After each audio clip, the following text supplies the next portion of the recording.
मंदिर आंदोलन के दौरान राम भक्तों पर बर्बर और निर्मम गोलीकांड हुआ था। उस बर्बर घटना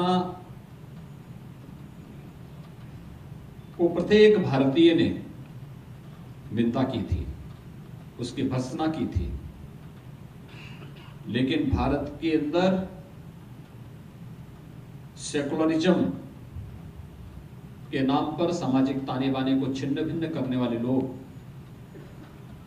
इस घटना पर या तो मौन थे या फिर तुष्टीकरण की पराकाष्ठा को पार करते हुए इसको जायज ठहराने का कुत्सित प्रयास कर रहे थे।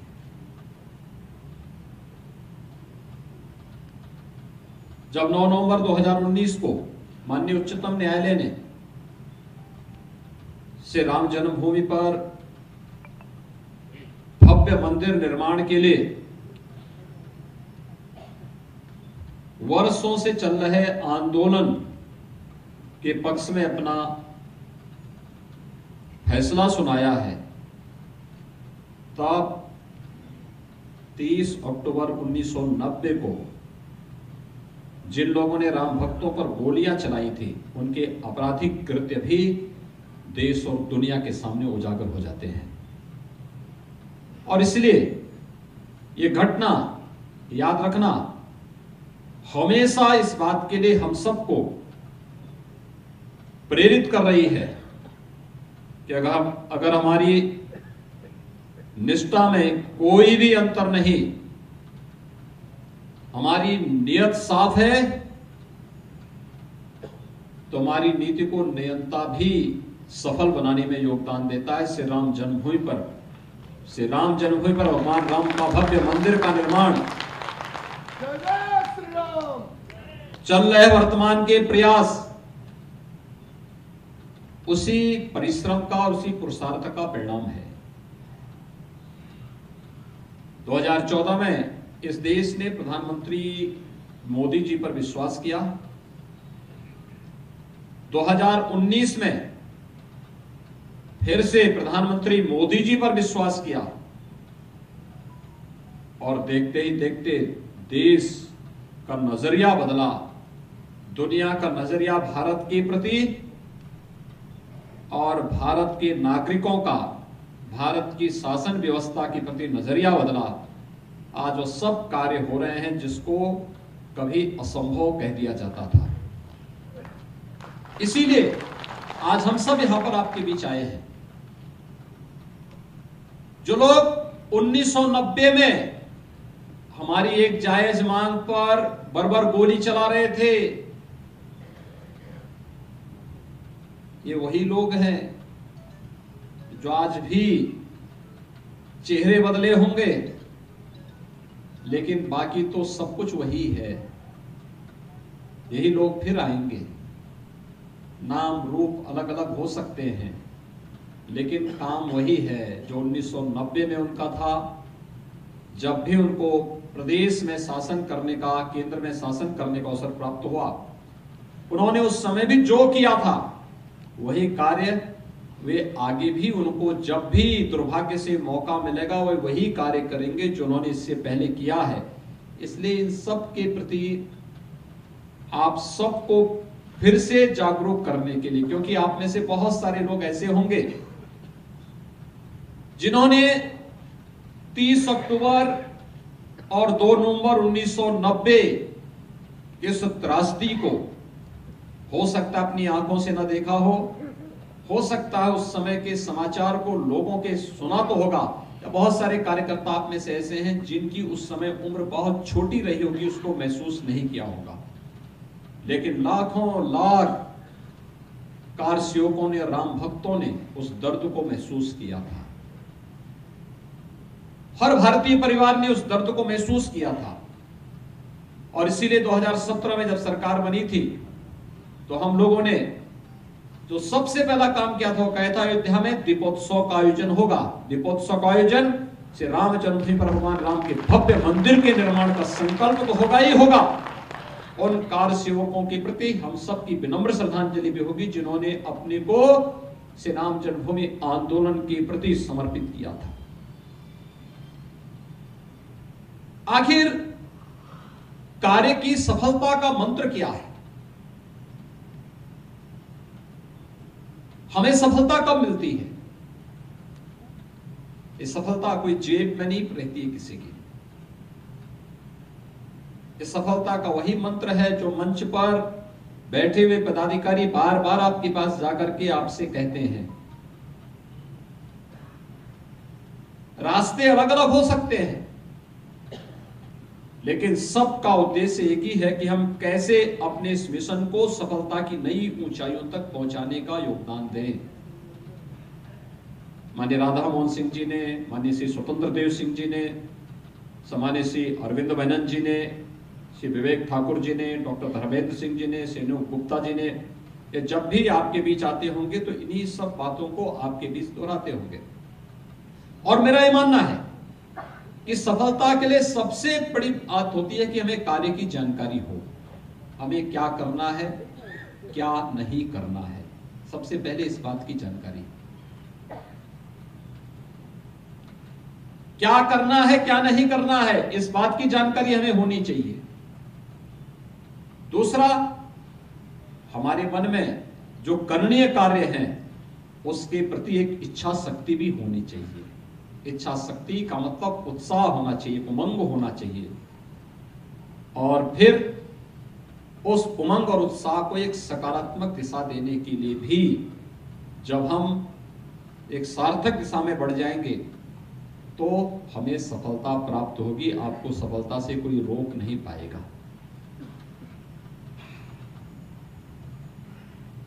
इस सकारात्मक पहल के लिए ही, उस इच्छा शक्ति को उत्साह और उमंग के साथ आगे बढ़ाने के लिए ही, और करणीय कार्य जो संगठन के हित में है, समाज के हित में है, उसके प्रति आप सबको जोड़ने के लिए ही ये निरंतर प्रवास अरविंद मेनन जी के हैं, क्षेत्रीय अध्यक्ष जी के हैं, क्षेत्रीय प्रभारी जी के हैं, श्री विवेक ठाकुर जी के हैं, और आज प्रदेश अध्यक्ष जी और प्रदेश के प्रभारी जी भी आपके बीच में यहां पर उपस्थित हुए हैं। कल माननीय गृह मंत्री जी का उत्तर प्रदेश का दौरा इसी उद्देश्य से था।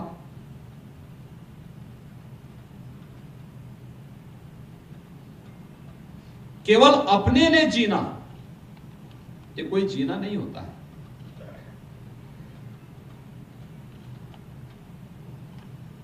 उद्देश्य विहीन राजनीति,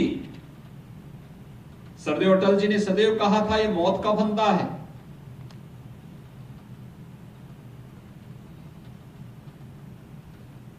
हम चेहरा देख करके बदलते जाएं तब तो फिर पा गए थे आप राम जन्मभूमि। अगर हम केवल इस आधार पर कि मेरी जाति का है इसलिए मैं समर्थन करूंगा, तब तो कश्मीर में धारा 370 समाप्त नहीं हो पाती। नेतृत्व के प्रति अटूट निष्ठा के साथ साथ एक ही धर्म, वह है राष्ट्र धर्म, और उस राष्ट्र धर्म के प्रति संपूर्ण समर्पण भाव के साथ जब कार्य होता है तब कोई नरेंद्र मोदी पैदा होता है। और भाइयों बहनों, जब कोई नरेंद्र मोदी पैदा होता है तब वर्षों और दशकों की समस्या का समाधान ऐसे होता है जैसे कश्मीर से धारा 370 की समाप्ति होती है और श्री राम जन्मभूमि पर भव्य मंदिर के निर्माण का मार्ग भी प्रशस्त होता है। महाराज जी की जय हो। और भाइयों बहनों, उसी भाव के साथ जोड़ने के लिए जब आप किसी एक बैठक में हो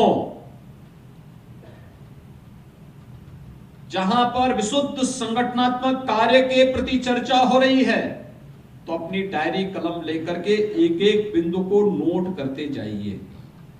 लेकिन जब आप किसी एक सम्मेलन में हो तो फिर उत्साह के साथ बैठिए, उत्साह और उमंग आपका करंट की तरह दौड़ता हुआ दिखाई देना चाहिए, उमंग और उत्साह के रूप में जुड़ता हुआ दिखाई देना चाहिए, आपके हाव भाव में उत्साह उमंग दिखना चाहिए। हम निराश हताश बैठ जाएं तो उससे कुछ नहीं होने वाला। आपको मालूम है 2017 के पहले भारतीय जनता पार्टी की सरकार नहीं थी। 2014 के पहले देश के अंदर भारतीय जनता पार्टी की सरकार नहीं थी। तो देश के अंदर भारतीय जनता पार्टी के सांसद कितने थे उत्तर प्रदेश से? मात्र 10। 2014 में कितने बने? 73।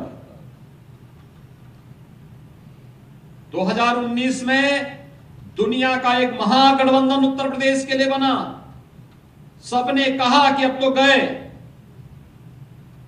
तब भी प्रधानमंत्री मोदी जी ने और गृह मंत्री, आज के गृह मंत्री उस समय के अध्यक्ष माननीय श्री अमित शाह जी ने कहा था कि नहीं, भारतीय जनता पार्टी 2014 को दोहराने का कार्य करेगी।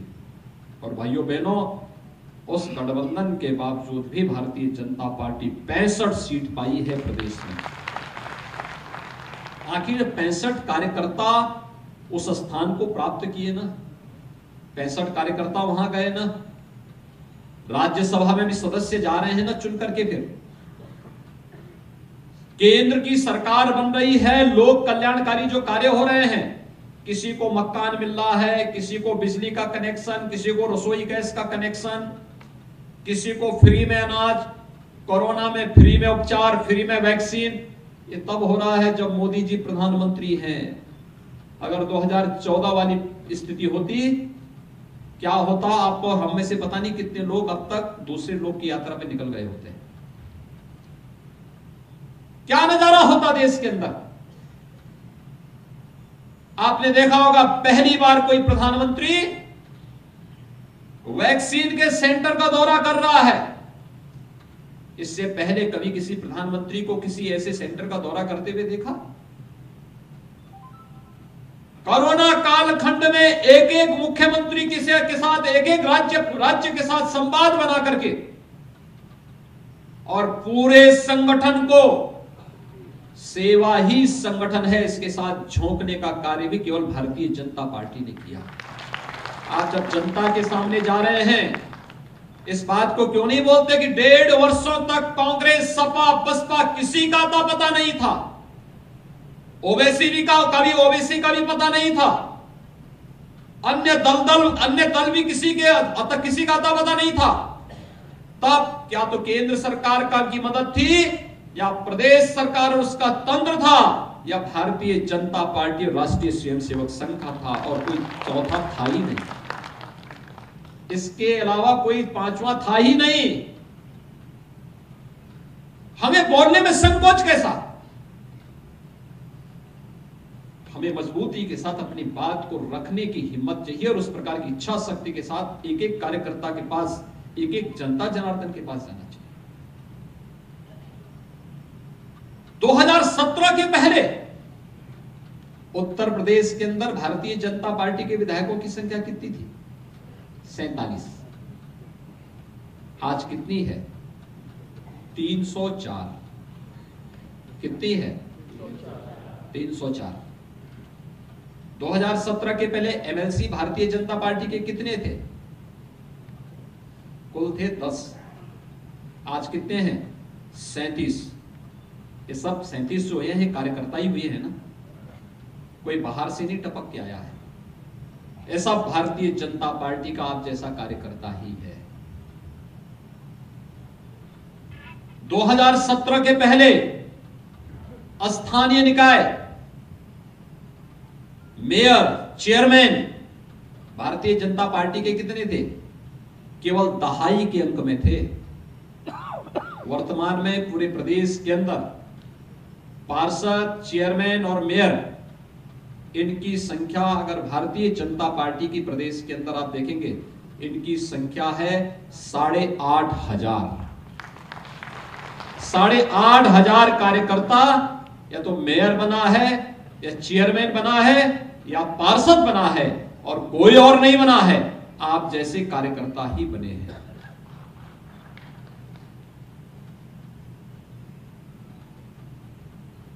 2021 के पहले उत्तर प्रदेश में जिला पंचायत अध्यक्ष, ब्लॉक प्रमुख,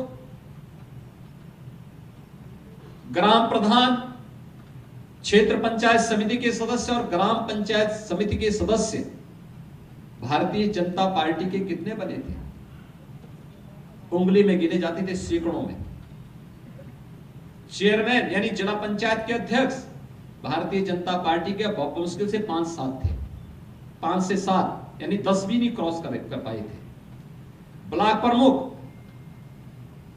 इनकी संख्या मुश्किल से 25 से 26 थी। ग्राम प्रधान 59,000 ग्राम पंचायतें थी। इनमें ग्राम प्रधान सत्ताधारी दल के दबाव में आकर के जबरदस्ती अगर भारतीय जनता पार्टी का कार्यकर्ता कहीं जीत रहा था, उसको हराने का कार्य हुआ था 2015 में। लेकिन इस बार के जो आंकड़े हैं, क्षेत्र पंचायत समिति के सदस्यों में 77,000 क्षेत्र पंचायत समिति के सदस्य में भारतीय जनता पार्टी से जुड़े हुए कार्यकर्ताओं की संख्या 2021 के पहले इनकी संख्या कुछ 100 में थी, सैकड़े में थी। यानी कुल मिलाकर के ये सभी संख्या मिलकर के जो संख्या होती है, ये लगभग 7,70,000 से ऊपर है। इनमें से भारतीय जनता पार्टी की संख्या 2021 के पहले 1,000 की भी क्रॉस नहीं करती थी, और 2021 में संख्या कहां पहुंची है? भारतीय जनता पार्टी के 5 लाख कार्यकर्ता इनमें समाहित हुए हैं। कोई जिला पंचायत का अध्यक्ष बना है, कोई जिला पंचायत का सदस्य बना है, कोई ब्लॉक प्रमुख बना है, कोई ग्राम प्रधान बना है, कोई क्षेत्र पंचायत समिति का सदस्य बना है, कोई ग्राम पंचायत का सदस्य बना है। 5.5 लाख कार्यकर्ता इसमें समाहित हुए हैं। बोर्ड, निगम और अन्य संस्थानों में 19,000 से अधिक कार्यकर्ता उसमें समायोजित हुए हैं। यह तब हुआ है जब भारतीय जनता पार्टी सत्ता में आई है, अन्यथा इसमें कौन जाता था? आपका विरोधी जाता था। और इसलिए भाइयों बहनों, आज आप सबका आह्वान करने के लिए हम लोग आए। सम्मान का रास्ता संघर्ष से शुरू होता है। संघर्ष से व्यक्ति को अपने पुरुषार्थ का परिचय देना होता है। मैं भी कर सकता हूं। अभी मैं देख रहा था पिपरोली के मंडल अध्यक्ष के द्वारा जो अपना वहां पर अपनी बात कही जा रही थी, वृत्त दिया जा रहा था। बहुत अच्छा बोल रहा था, मैं क्योंकि मैं पिपरोली के गांव में घूमा हूं, प्रदेश अध्यक्ष से गांव नहीं घूमे वहां के, लेकिन मैं घूमा हूं, मेरे संसदीय क्षेत्र का हिस्सा था। वो बोल रहा था और अच्छा चयन किया है। एक प्रयास आपने देखा होगा, 7.5 वर्ष में प्रधानमंत्री मोदी जी ने कभी अपने लिए अवकाश नहीं लिया, कभी रुके नहीं, कभी झुके भी नहीं किसी के सामने, कभी थके भी नहीं हैं और कभी अपने मिशन से डिगे भी नहीं है। भाइयों बहनों, मैं तो पिछले 25 सालों से आपके बीच में हूं। 4.5 वर्ष पहले पार्टी ने मुझे प्रदेश में मुख्यमंत्री का दायित्व दिया और इन 4.5 वर्ष के दौरान बिना रुके, बिना डिगे, बिना थके, बिना झुके हम लोगों ने प्रदेश के अंदर कार्य किया है। प्रदेश के अंदर कार्य किया है, परिणाम आपके सामने है।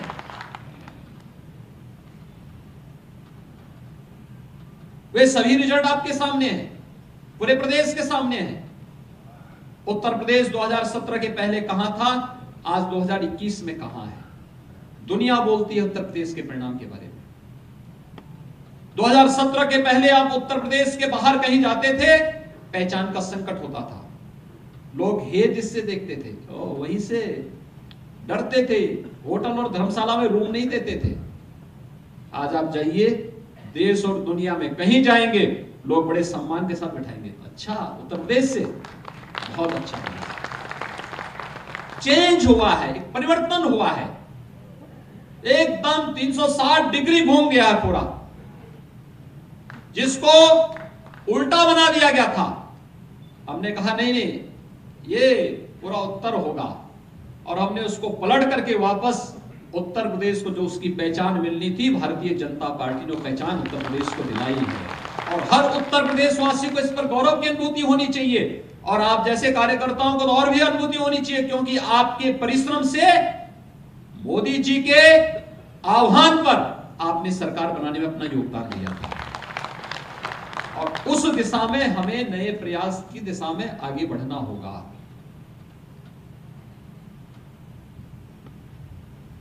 दीपावली का आयोजन आएगा, मैं तो आह्वान पूरा करूंगा। आज हम गोरखपुर क्षेत्र में हैं, मैं प्रदेश अध्यक्ष जी से कहूंगा कि पूरे प्रदेश के अंदर मेरा परिवार भाजपा परिवार का कार्यक्रम चल रहा है। हम उस दिन एक काम करें, हम उस दिन एक अभियान को आगे बढ़ाएं, और मैं भारतीय जनता पार्टी के वर्तमान में प्रदेश के अंदर 2.5 करोड़ सदस्य हैं। क्यों 2.5 करोड़ हैं? 2.5 करोड़ सदस्य भारतीय जनता पार्टी के, मैं 2.5 करोड़ सदस्यों का आह्वान करूंगा कि वे एक संकल्प लें कि मेरा परिवार भाजपा परिवार के साथ तो जुड़ेंगे ही, लेकिन दीपावली हर्षोमंग का पर्व है, और हर्षोमंग कभी व्यक्ति एकांत में नहीं, अकेले में नहीं करता है, सामूहिकता के साथ होता है। हमारा प्रयास होना चाहिए कि हम एक एक उस परिवार को ढूंढें जो अभाव से ग्रसित है, जिसके घर में दीप नहीं, कमल का दीप लेकर के उसके घर में जला दीजिए। और इसके लिए आपके पास सबसे अच्छा माध्यम मिलेगा। 43 लाख प्रधानमंत्री आवास और मुख्यमंत्री आवास हम लोगों ने उत्तर प्रदेश के अंदर दिए हैं। हर ग्राम पंचायत में, हर नगर पंचायत में, नगर निगम में ऐसे परिवार होंगे। भारतीय जनता पार्टी का कार्यकर्ता जाए, वहां पर एक दीपक, थोड़ी मिठाई और एक तोरण द्वार वहां उस मकान पर जरूर लगवा दें। क्या लगाएंगे? सभी लोग जाएंगे? थोड़ा दोनों हाथ उठा के थोड़ा बताइए उत्साह के साथ, ये देखना चाहिए उत्साह आपका। भारत माता की जय। ये काम उन 43 लाख परिवारों में भारतीय जनता पार्टी का पदाधिकारी, भारतीय जनता पार्टी का जनप्रतिनिधि, भारतीय जनता पार्टी का कार्यकर्ता जाए। अच्छा होगा भारतीय जनता पार्टी का पदाधिकारी जाए। हमारा बूथ अध्यक्ष, हमारा शक्ति केंद्र प्रमुख, हमारा मंडल अध्यक्ष, हमारा मंडल प्रभारी, इनमें से कोई ना कोई जरूर जाए, चिन्हित करें, और उन परिवारों में घर में एक दीपक, थोड़ी मिष्टान, और उसमें मेरा परिवार भाजपा परिवार। 43 लाख ऐसे परिवार हैं जिन परिवारों को प्रधानमंत्री आवास योजना में और मुख्यमंत्री आवास योजना में, उन 43 लाख परिवारों को एक एक आवास मिला है। एक कार्य यह हम कर सकते हैं। और दूसरा, हमारे जनप्रतिनिधि, हमारे सांसद, हमारे विधायक, हमारे एमएलसी, हमारे चेयरमैन, हमारे जिला पंचायत के अध्यक्ष, हमारे ब्लॉक प्रमुख, हमारे ग्राम प्रधान, उस परिवार को ढूंढें जिस परिवार के पास कुछ नहीं है। ये मैं कल प्रदेश के अपने सभी 16 लाख अधिकारी और कर्मचारियों से भी कहने वाला हूं कि वह भी उस परिवार के पास जाकर के एक दीपक जरूर जलाएं, वहां मीठा दें, परिवारों को भी दे, बच्चों को भी एक एक फुलझड़ी दे दे। अरे उनको भी तो लगना चाहिए कि हमारा भी दीपोत्सव है, हमारा भी दीपावली है। और भाइयों बहनों, इस अभियान के साथ अगर हम जोड़ेंगे, आप देखना जो प्रधानमंत्री मोदी जी कहते हो, एक भारत श्रेष्ठ भारत, इस एक भारत श्रेष्ठ भारत के साथ पूरा देश एकजुट होता हुआ दिखाई देगा। और भारत ने इसका परिचय प्रधानमंत्री मोदी जी के नेतृत्व में करके दिखाया भी है। लेकिन पर्व और त्योहार इसी उत्साह और उमंग के आयोजन है।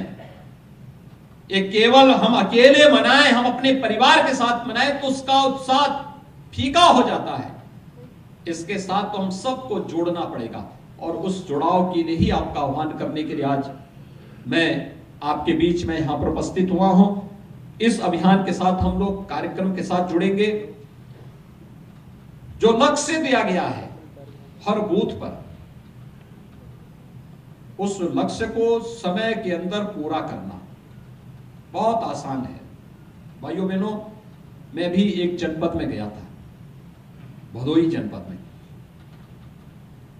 भदोही जनपद में मैंने लखनऊ वाराणसी से मुझे जाना था, तो मैंने फोन करके कहा, मैंने कहा मैं आ रहा हूं और मुझे 2 संख्या दे देना। एक, भदोही की कुल आबादी कितनी है, और दूसरा कुछ 10-12 योजनाओं का मैंने नाम लिया। मैंने कहा इन योजनाओं के लाभार्थियों की संख्या कितनी है, ये मुझे उपलब्ध करवाना। अब आश्चर्य करेंगे, भदोही की कुल आबादी 15 लाख है और लाभार्थियों की संख्या, किसमें लाभार्थियों की संख्या, प्रधानमंत्री आवास योजना, स्वच्छ भारत मिशन में शौचालय उपलब्ध कराने की योजना, विद्युत कनेक्शन कितने लोगों को दिए हैं, उज्ज्वला योजना के कनेक्शन कितने लोगों को दिए हैं, कितने लोगों तक हम लोगों ने अन्य योजनाओं का लाभ दिया है। कुछ ऐसे 5-10-12 मैंने योजनाएं उनको नोट कराई थी। योजनाओं को लेकर के मैंने कहा सूची दीजिए। अब आश्चर्य करेंगे, 15 लाख की कुल आबादी और 10.5 लाख लाभार्थी भारतीय जनता पार्टी के अकेले केवल और केवल एक जनपद में थे। 10.5 लाख लाभार्थी। उन लाभार्थियों के साथ सदस्यता अभियान संवाद का भी एक माध्यम आपके लिए बनेगा। ढूंढे उस परिवार को, किसी को रसोई गैस का कनेक्शन मिला होगा, किसी को उज्ज्वल, किसी को सौभाग्य योजना में विद्युत का कनेक्शन मिला होगा, किसी को पेंशन की सुविधा का लाभ मिला होगा, फ्री में अन्न योजना का लाभ 15 करोड़ लोगों को उत्तर प्रदेश के अंदर मिल रहा है। स्कॉलरशिप इस समाजवादी पार्टी ने, और पहले बहुजन समाजवादी पार्टी और समाजवादी पार्टी में इस बात की होड़ होती थी,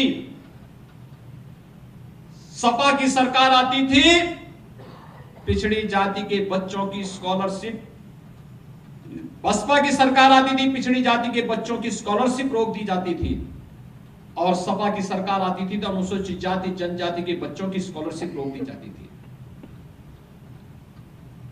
अब आश्चर्य करेंगे, यह संख्या कुल 16 लाख तक थी। हम लोग वर्तमान में कितने बच्चों को स्कॉलरशिप दे रहे हैं? 64 लाख बच्चों को स्कॉलरशिप दे रहे हैं वर्तमान में। ये परिवर्तन है। किसान सम्मान निधि महाराज। भाइयों बहनों, एक स्थिति परिवर्तन किस रूप में हुई है? पहले मुख्यमंत्री अपने आवास को बनाता था लखनऊ में, पहली प्राथमिकता उसकी क्या होती थी? मैं मुख्यमंत्री हूं, मेरा आवास होना चाहिए। और भारतीय जनता पार्टी ने क्या किया? 43 लाख लोगों को मकान दिया है। पहले प्रदेश के 4 जनपदों में बिजली मिलती थी। ये गोरखपुर क्षेत्र के जो 12 जनपद आए हैं, यानी 10 जनपद हैं प्रशासनिक, इन 10 जनपदों से पूछिए बिजली कितनी मिलती थी पहले। आज तो बिजली मिल रही होगी ना। पब्लिक से क्यों नहीं बोलते हैं आप? क्यों नहीं याद दिलाते हैं? पहले क्या होता था, आज क्या हो रहा है? ये मऊ और आजमगढ़ और अन्य क्षेत्रों में क्या अराजकता थी, कितनी गुंडागर्दी थी। ये डुमरियागंज में, सिद्धार्थनगर में मुझे जाना पड़ा था, वहां एक दलित दिव्यांग बालिका के साथ रेप होता है, उसकी हत्या होती है, एफआईआर तक दर्ज नहीं होता है। ये आजमगढ़ 2008 में विद्यार्थी परिषद के कार्यकर्ता जीत राय की सिवली नेशनल कॉलेज में हत्या हो जाती है, 1 महीने तक एफआईआर नहीं हुआ, फिर मुझे जाना पड़ा था, तब भी मुझे जाना पड़ा था। आज तो किसी कार्यकर्ता की कोई हत्या नहीं कर सकता। आज तो किसी बालिका के साथ कोई दुष्कर्म करके उसकी निर्मम हत्या करने का दुस्साहस नहीं कर सकता। आज तो किसी प्रॉपर्टी पर, मुझे याद है समाजवादी पार्टी की सरकार थी, गोरखपुर का एक प्रतिष्ठित रईस का एक मकान गोरखपुर जेल मार्ग पर था और उस मकान को प्रदेश सरकार ने जबरदस्ती समाजवादी पार्टी के एक नेता को आवंटित कर दिया। वह परिवार रात्रि भर लेबर लगा के पूरे मकान को गिरा दिया। मैंने पूछा भी क्यों गिरा रहे हैं? उसने कहा साहब गिराते नहीं तो कम से कम गिराने के बाद तो जमीन मेरी रह जाएगी, मकान ही गया है, नहीं तो जमीन भी जाती और मकान भी जाता। आज क्या किसी व्यापारी की जमीन पर कोई कब्जा करने का तो साहस कर पाएगा? यही आर्यनगर में पुरुषोत्तम दास रईस के आवास पर गोरखपुर का एक कुख्यात माफिया मंत्री था, वह कब्जा करने के लिए पहुंच गया था दिन दहाड़े। मैंने समझा ये मजाक कर रहा है। जब मैं वहां पहुंचा तो मैंने देखा लगभग 100 के आसपास गुंडे उस बड़ी हवेली पे कब्जा कर रहे हैं। मुझे स्वयं जाना पड़ा था, उस समय मैं सांसद था गोरखपुर का। भाइयों बहनों, आज तो कोई नहीं कर सकता ऐसा। कानून सबके लिए बराबर है और इसीलिए मैं आप सबका आह्वान करने के लिए आया हूं। ये जो परिवर्तन है, क्या राशन पहले फ्री मिलता था क्या? आपने पूछा कभी पब्लिक से? गए आप लोग किसी उसके साथ पूछने के लिए क्या पहले राशन फ्री में मिलता था? आज मिल रहा है? क्या दवा पहले फ्री मिलती थी? आज तो मिल रहा है ना। अगर दुर्भाग्य से एक कोरोना सपा और कांग्रेस के शासन में आती तो क्या वे लोग वही इंतजाम कर पाते जो भारतीय जनता पार्टी की सरकार ने किया है? तो फिर हम मौन क्यों हैं? क्या पहले भी गरीबों को मकान ऐसे मिलते थे? क्या शौचालय ऐसे मिलते थे? क्या बिजली का कनेक्शन और बिजली विद्युतीकरण का कार्य ऐसे होता था? नहीं होता था। और भाइयों बहनों, ये कहने की आवश्यकता है, बोलने की आवश्यकता है, एक एक व्यक्ति को कहलाने की आवश्यकता है। अगर आप इस चीज को कर लेंगे, हमने तो आस्था का भी सम्मान किया, हमने लोक कल्याणकारी योजनाएं भी दी और हमने विकास के बड़े बड़ी परियोजनाएं भी दी है। आज कुशीनगर में मेडिकल कॉलेज बन रहा है, देवरिया का मेडिकल कॉलेज इस सत्र में संचालित होने जा रहा है, महाराजगंज और संत कबीरनगर में भी हम मेडिकल कॉलेज और मऊ में मेडिकल कॉलेज एक लेके आने वाले हैं। ये परिवर्तन है, बोलो इस बात को लेकर के। पहले गोरखपुर, इनमें सब में केवल एक गोरखपुर में मेडिकल कॉलेज था। आज तो आजमगढ़ में हम विश्वविद्यालय भी देने जा रहे हैं और आजमगढ़ के कार्यकर्ता नोट कर लें, 13 तारीख को, 13 नवंबर को 12:30 से लेकर के 3 बजे के बीच में एक बड़ी रैली के साथ, जैसे कुशीनगर के कार्यकर्ताओं ने और सिद्धार्थनगर के कार्यकर्ताओं ने बड़ी रैली के साथ आजमगढ़ विश्वविद्यालय का शिलान्यास होगा और माननीय गृह मंत्री अमित शाह जी वहां आएंगे। अभी से तैयारी शुरू हो जाए और भव्य कार्यक्रम के साथ विश्वविद्यालय का शिलान्यास होगा कि आजमगढ़ ने पहले भी एक पूर्व मुख्यमंत्री को प्रतिनिधि बनाया था, दूसरे पूर्व मुख्यमंत्री को भी बनाया। उन्होंने आजमगढ़ को पहचान का संकट दिया, लेकिन भारतीय जनता पार्टी आजमगढ़ को विश्वविद्यालय भी दे रही है, पूर्वांचल एक्सप्रेसवे भी दे रही है और वहां पर एयरपोर्ट भी दे रही है। ये सब बोलने की आवश्यकता। और 13 तारीख की तैयारी अभी से करना प्रारंभ करिए। मैं एक बार फिर से आप सब यहां पर आए, बहुत समय पे आ गए थे हम लोग, चूंकि सुबह के कार्यक्रम में लखनऊ की बैठक में थे इसलिए समय पर नहीं आ पाए, लेकिन मेरा परिवार, भाजपा परिवार के साथ हर बूथ पर 100 कार्यकर्ताओं को जोड़ने, 100 नए सदस्य बनाने के लक्ष्य को आप प्राप्त करेंगे इस विश्वास के साथ। जो प्रधानमंत्री मोदी जी कहते हैं कि बूथ जीता तो चुनाव जीता।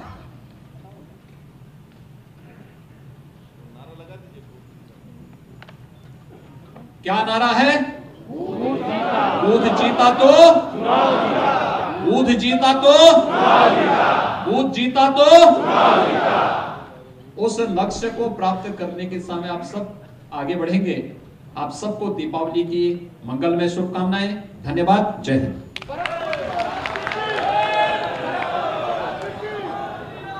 सूचना बैठ जाए, बैठे रहे, अपने स्थान पर बैठे रहो। अब क्षेत्रीय अध्यक्ष आभार व्यक्त करेंगे, बैठ जाए। विधानसभा प्रभारी, आप सबको 12 तारीख